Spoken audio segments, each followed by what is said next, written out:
En el turbio panorama de la dictadura venezolana, la corrupción no es un accidente, sino el combustible que ha mantenido en pie al régimen durante más de 2 décadas. Con el curso de los años, las figuras más prescindibles del esquema de la dictadura chavista han sido sacrificadas y exhibidas. En este iceberg hablaremos de los peores exponentes de la raza humana. Exponentes que están, a la fecha de hecho este documental, cercados militarmente por sus crímenes atroces. La estructura que vamos a analizar tiene figuras clave que integran o han integrado el chavismo en 5 niveles, ordenadas de menor a mayor gravedad, desde los lamebotas de la dictadura hasta líderes que orquestaron narcotráfico, traición, crímenes de lesa humanidad y delitos aberrantes como la pedofilia. Veremos en cada caso el contexto histórico, las fuentes y también los rumores corroborados por investigaciones internacionales, revelando cómo estos individuos no solo convirtieron a Venezuela en un estado fallido, sino que la degradaron a ser un engranaje del caos regional y en un soporte del narcoterrorismo internacional. Muchos de los que integran este iceberg, como ratas que abandonan un barco que se hunde, han delatado a sus socios y superiores. Llegaremos a ver pronto a todas las figuras de este iceberg en cárceles de Estados Unidos o, mejor aún, en cementerios de Venezuela. La historia tendrá la última palabra.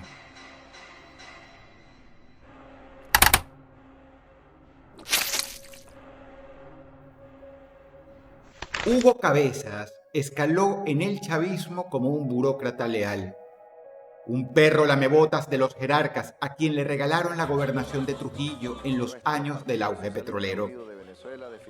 Este idiota desagradable terminó envuelto en las sombras de la Corporación Venezolana de Guayana.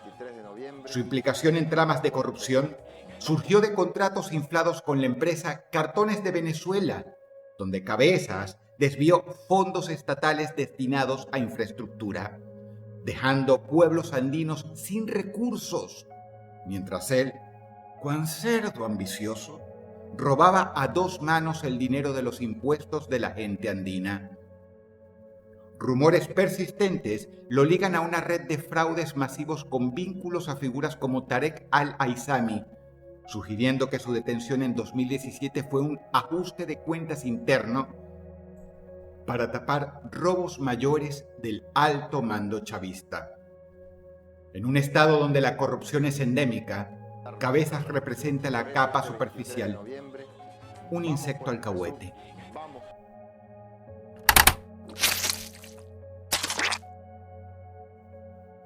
Cristóbal Cornieles ascendió en la judicatura chavista como un engranaje silencioso del sistema de justicia, presidiendo el circuito judicial penal de Caracas durante años de represión selectiva contra opositores. Su corrupción se centró en la manipulación de casos para beneficio personal, alterando fallos que beneficiaban a allegados del régimen a cambio de sobornos disfrazados de donaciones. Rumores en Caracas lo acusan de favorecer a narcotraficantes chavistas, recibiendo propiedades lujosas en urbanizaciones. Su detención en el año 2019 se atribuye a riñas internas entre chavistas, traiciones. Hoy, olvidado en una celda, Cornieles, un perro lambiscón que en otros tiempos lamía las botas de sus amos chavistas y hoy tiene que reciclar su propio orín para no deshidratarse en una prisión venezolana, simboliza la punta del iceberg, un corruptor cuya ambición lo hundió, mientras los verdaderos titanes del régimen navegan impunes en yates financiados por los mismos vicios que él practicó.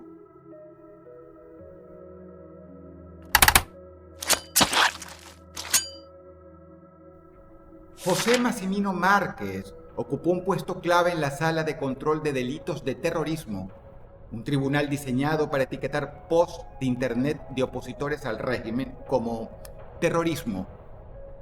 Este tipo aceptaba sobornos de padres desesperados que querían liberar a sus hijos por haber hablado mal de Maduro en Internet.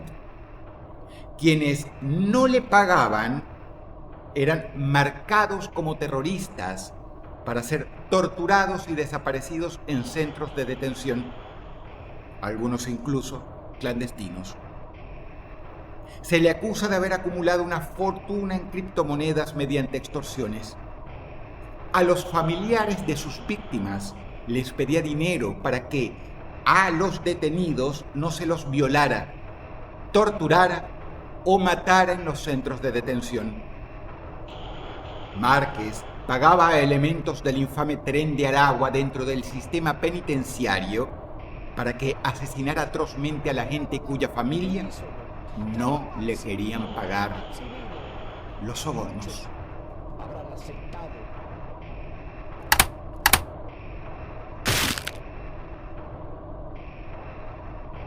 Danilo Díaz Granados, un rostro juvenil del chavismo temprano, asumió el mando del Ministerio de Juventud bajo Chávez, prometiendo empoderamiento para la generación bolivariana con programas de becas y empleo. Como no se podía esperar otra cosa del chavismo, este tipo resultó ser un ladrón. Su desfalco de fondos públicos se materializó en contratos fantasmas para talleres formativos que nunca existieron, desviando millones destinados a jóvenes marginados hacia los bolsillos de grandes jerarcas chavistas. Se rumora que lavaba dinero chavista en Suiza mediante bonos falsos, y su matrimonio con la hija de Luis Miguel, sí, el cantante, es una fachada para ocultar transferencias ilícitas para evadir sanciones, según filtraciones de la OFAC, que es la Oficina de Control de los Estados Unidos, encargada de hacer cumplir estas sanciones. Díaz Granados encarna la corrupción ministerial como traición generacional. Robó sueños juveniles para lujos personales, contribuyendo al vacío que los colectivos armados llenaron con violencia. En un régimen que predica igualdad, él fue el hipócrita que escarbó para su élite. Abundan los testimonios de que, con esos fondos mal habidos, este repugnante sujeto costeaba una red personal de prostitución infantil para uso de él mismo y de sus más allegados. Hoy, exiliado y discreto, su historia advierte de cómo los jóvenes leales del chavismo se convirtieron en parásitos mientras el país se desangraba en pobreza.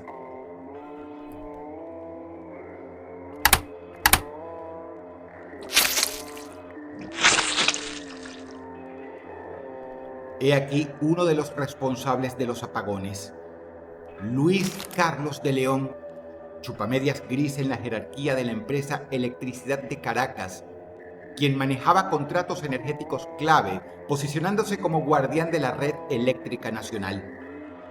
Su desfalco de 6,3 millones de euros en comisiones ilegales involucró sobreprecios en proveedores extranjeros que suministran maquinaria vital para la red eléctrica, dejando a Caracas con infraestructura obsoleta, ni más ni menos que la capital de un país. Para que quede claro, este tipo no compraba equipos para mantener funcionando la infraestructura eléctrica del país, sino que se robaba ese dinero, dejando a la central sin repuestos cruciales. Cuando se dañaba algo, la luz se iba por semanas. Por eso, la red eléctrica venezolana está en parte obsoleta y en parte destruida. A Luis Carlos de León se lo vincula a una red de sobornos en PDVSA que financiaba campañas chavistas, y su sentencia leve en Estados Unidos de solo 3 años se atribuye a delatar a otros chavistas. Acuérdate, este tipo dejó sin luz a hospitales y gracias a eso murió mucha gente. En Caracas su nombre evoca resentimiento. Mientras familias sufrían cortes, a menudo fatales, Él disfrutaba de apartamentos de lujo donde organizaba fiestas sexuales que testigos protegidos han calificado como depravadas, pues abundaba la droga importada de Colombia de primera calidad. Luis Carlos de León es, a partes iguales también, un pedófilo, un ladrón y un traidor. Tú elige cuál de todas esas acusaciones es la peor.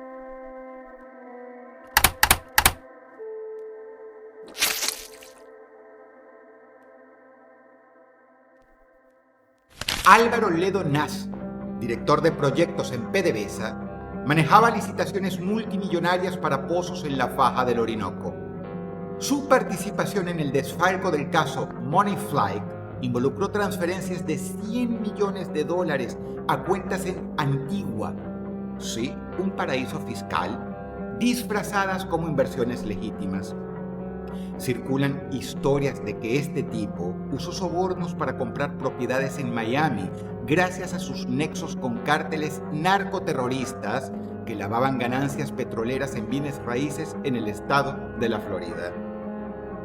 Ledo Nas operaba desde oficinas en Maracaibo, adjudicando contratos a Odebrecht a cambio de comisiones que financiaban su estilo vulgar de alta sociedad caribeña.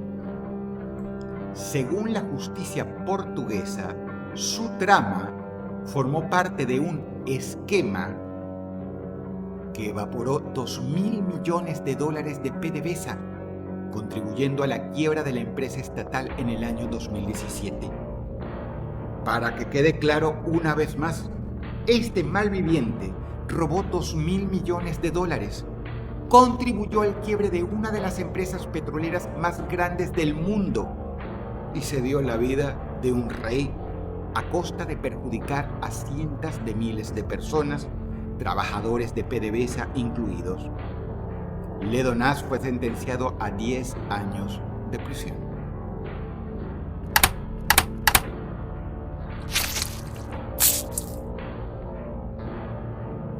Venezuela ha sido sancionada internacionalmente por ser un estado narcoterrorista. Pero, ¿quién era el alcahuete del régimen que hacía sobrevivir a la dictadura durante las sanciones internacionales?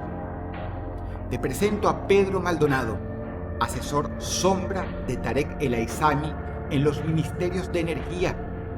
Este tipo era el facilitador de contratos preferenciales que inyectaban oxígeno al régimen en crisis.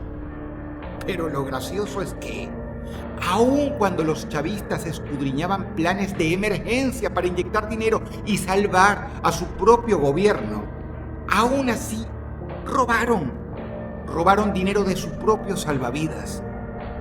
Los tipos robaban incluso cuando intentaban usar ese dinero para salvarse. La corrupción de Maldonado fue estúpidamente espectacular. Como lamebotas personal de El Aissami, su rol era el de ejecutor discreto, protegiendo al jefe mientras él mismo acumulaba en silencio. Su confesión bajo custodia, traicionando a los jerarcas chavistas a los que una vez sirvió, lo salvó de penas eternas.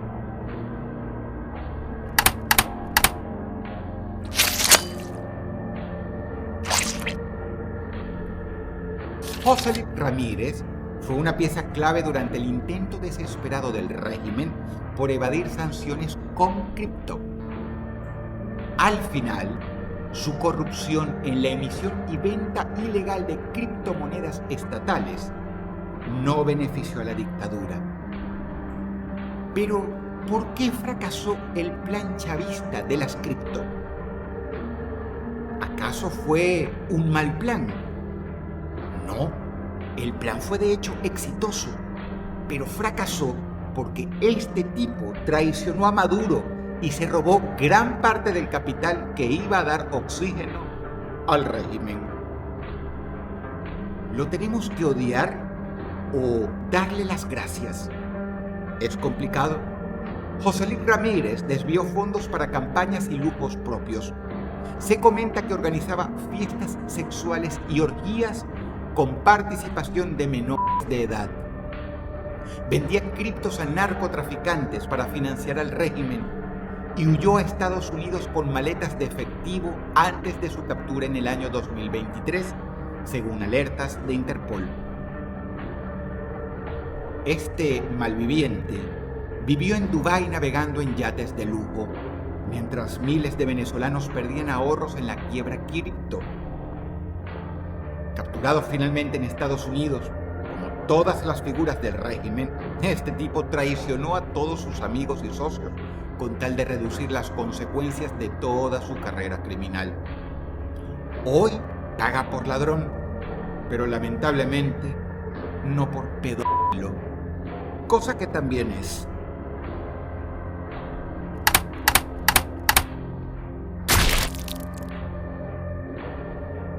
Edilberto José Molina Molina, viceministro en el Sistema Integrado de Policía, era el arquitecto de crear rutas narco desde los llanos hasta puertos caribeños para que los narcotraficantes pudieran pasar toneladas de droga. Edilberto no solo fue una prostituta de los grandes capos narcos del Caribe. Su corrupción en contratos de seguridad y equipamiento policial incluyó sobreprecios en chalecos y drones. Parte de ese dinero lo regalaba a los cárteles de droga para congraciarse con ellos. Es decir, para beneficio propio, el tipo le regalaba plata de los contribuyentes venezolanos a los narcos. Varias acusaciones lo ligan a alertar a narcos sobre redadas y se rumora que facilitaba envíos de cocaína desde su puesto en la Oficina Nacional Antidrogas usando aviones militares para vuelos, entre comillas, humanitarios. Hasta ahora, en el iceberg, hemos visto a las perras de los jerarcas chavistas. Pero Edilberto José Molina Molina fue la perra de los grandes narcos regionales. Molina operaba desde el Ministerio del Interior, adjudicando licitaciones a proveedores chinos a cambio de porcentajes que financiaban colectivos en Aragua, siendo uno de los fundadores del infame Tren de Aragua. Rumores lo señalan como nexo con la guerrilla colombiana del ELN, intercambiando inteligencia por protección en zonas fronterizas. Sancionado por la Unión Europea, Molina vive con bajo perfil en Bogotá, un monstruo chavista que hoy existe a la buena de hacerse el estúpido para no ser reconocido en público. Aquí lo tienen. Véanle bien la cara.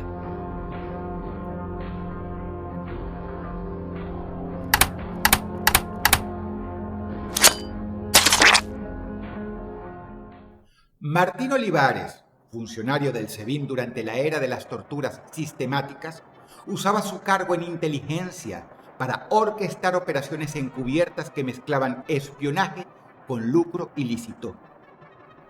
Su lavado de dinero procedente del narcotráfico involucró colaboración con funcionarios venezolanos para canalizar ganancias a Europa vía Málaga.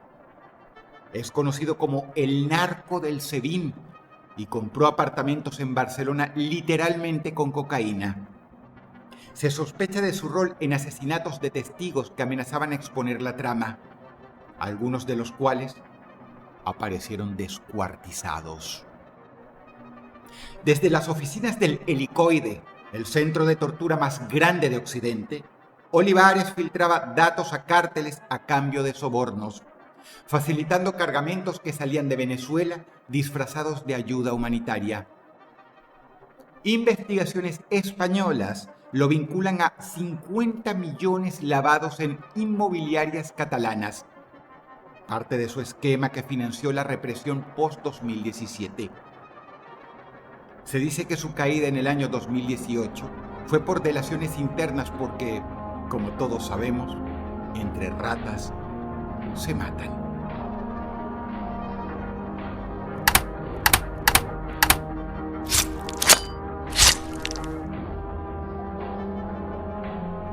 Francisco de Freitas Flores, sobrino de Cilia Flores, creció aprendiendo que el poder familiar es licencia para impunidad. Su intento de traficar 800 kilos de cocaína a Estados Unidos disfrazada como comida en maletas diplomáticas, fue frustrado en 2015 en Nueva York, exponiendo a la narcofamilia de Maduro y también exponiendo que este tipo en particular es más tonto que girar el cuadrado del Tetris, porque semejante plan era en pares malo y estúpido y estaba destinado a fracasar para cualquier persona con más de 2 dedos de frente. Hay sospechas de que los narcosobrinos de Cilia Flores eran solo la punta de un iceberg familiar y se rumorea que su liberación condicional fue por delatar rutas de Maduro a la DEA. De Freitas usaba el apellido Flores para blindar envíos desde el aeropuerto de Maiquetía, coordinado con sobrinos de altos mandos para inundar el mercado estadounidense. Sentenciado a 18 años de cárcel, su caso, junto al de su primo, reveló cómo el chavismo nepotista fusiona la familia con el cártel. No son seres humanos, son primates narcotraficantes. Uno podría creer que un plan tan estúpido como el de los 800 kilogramos de cocaína a Estados Unidos fue una trampa que le tendieron, pero no, el tipo tiene un muy largo historial como narcotraficante y un más largo historial aún como un tipo increíblemente idiota.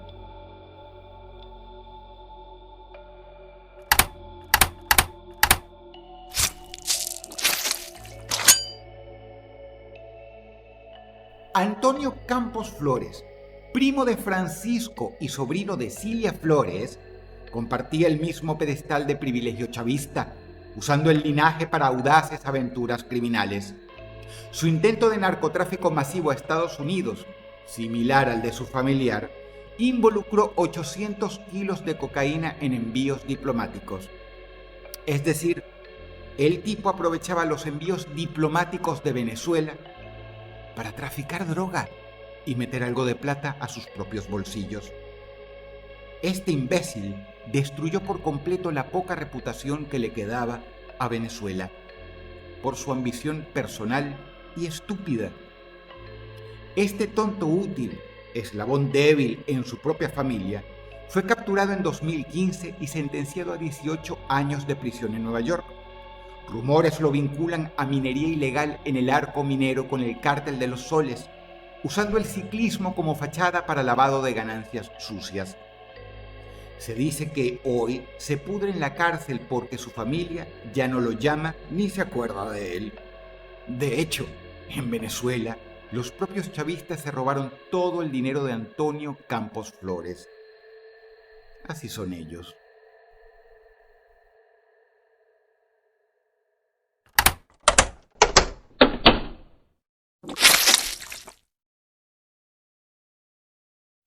Rafael Ramírez presidió PDVSA de 2004 a 2014, convirtiendo la joya venezolana en botín personal durante los mandatos de Chávez y Maduro. Su desfalco de 11.000 millones de dólares involucró lavado en la banca de Andorra mediante Overdraft, con contratos ficticios que saquearon reservas para campañas y lujos. Se rumora que orquestó el mayor robo de PDVSA con la constructora brasileña, y las acusaciones señalan pagos secretos a su hermano para tapar huellas. Ramírez operaba como virrey del petróleo, adjudicando bloques a aliados iraníes y rusos a cambio de comisiones que financiaron su exilio opulento en Italia. Según la justicia andorrana, su red lavó 1.200 millones en villas y yates, contribuyendo al colapso de PDVSA que hoy produce menos de un tercio de su capacidad. Exiliado tras discusiones con Maduro, Rafael Ramírez delata selectivamente para sobrevivir. Es decir, es un auténtico traidor de la corte chavista y un ser repugnante que evidencia que la lealtad entre chavistas no existe. Este excremento humano vive en Roma bajo protección italiana. Muchos de los chavistas en el poder preferirían verlo muerto antes de que siga hablando.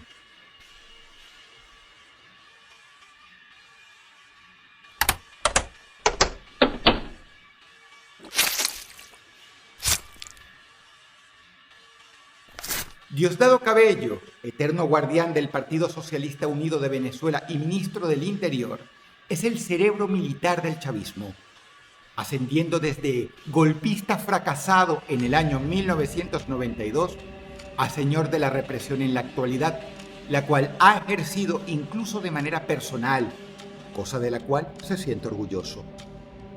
En ciertas ediciones de su programa Con el mazo dando, Cabello llegó a confesar que le causaba placer sexual fracturar el cráneo de lo que él llamó traidores a la patria y que en realidad no eran más que simples opositores.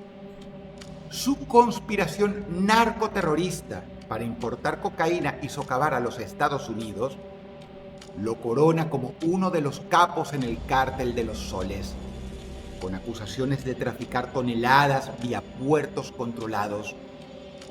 Hay rumores de que domina el cártel con su familia y se sospechan nexos con Odebrecht para campañas sucias contra opositores, financiadas por sobornos de $100 millones a políticos y candidatos fuera de Venezuela. En Venezuela, Cabello es el verdugo supremo. Su show de televisión difama mientras sus redes matan, contribuyendo al éxodo y a la dictadura mediática. Cabello fusionó Estado con mafia, robando soberanía para terror. Su rivalidad con Maduro amenaza fracturas internas. A Diosdado Cabello se le acusa de ser un pedófilo y de organizar fiestas valuadas en cientos de millones de dólares, donde participan prostitutas tan jóvenes como de 12 a 14 años en el mismo hogar donde vive su propia hija, Daniela Cabello. Diosdado Cabello es, por lejos, una de las figuras más vomitivas del régimen. Hoy, cercado y con pocas esperanzas, podría aparecer en una bolsa negra, pues es un tipo muy odiado, o tal vez ir a la cárcel. Por lo cual, su famoso show Con el mazo dando probablemente pronto se convertirá con el mazo adentro.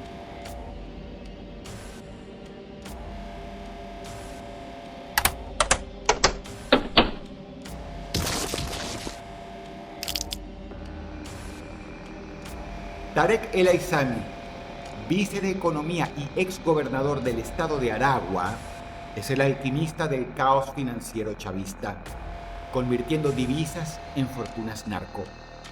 Su liderazgo en narcotráfico masivo y lavado de cientos de millones en el cártel de los Soles involucró rutas desde los campos de cultivo de las FARC en Colombia hasta las pandillas de Estados Unidos, con la divisa cripto conocida como Petro como velo. Se dice que Tarek está desaparecido, entre comillas, en una cárcel militar por traicionar a Maduro y que su trama PDVSA Cripto robó miles de millones en petros que fueron vendidos a los iraníes para eludir sanciones comerciales. Es uno de los responsables de haber vendido uranio altamente enriquecido a Irán de forma ilegal, camuflándolo como petróleo. Sus planes fallidos son una de las razones por las que Venezuela está a punto de ser intervenida militarmente. Instrumento vital para la destrucción del régimen chavista, Tarek El Aissami no es una mente maestra. Es más bien un pobre idiota, un infeliz que orquestó su propia destrucción, pues fue usado como un condón y luego traicionado como un perro. Este tipo es tan salame, que también orquestó, sin tener idea, la caída de la dictadura. Este hombre hizo más por destruir al chavismo que la ONU.